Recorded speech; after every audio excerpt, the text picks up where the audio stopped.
کیونکہ تاریخی مہنگائی اور اب بے روزگاری ہو رہی ہے پاکستان میں، الیکشن ہارنے سے یہ ڈر رہے ہیں، اور کیونکہ یہ الیکشن کی شکست سے ڈر رہے ہیں،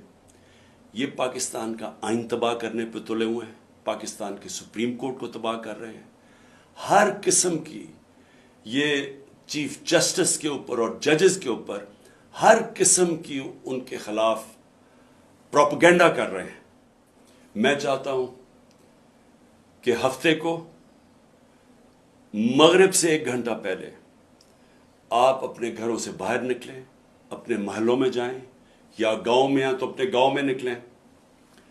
اپنے آئین کو بچانے کے لیے، اپنے بچوں کے مستقبل کو بچانے کے لیے، اپنے سپریم کورٹ کو بچانے کے لیے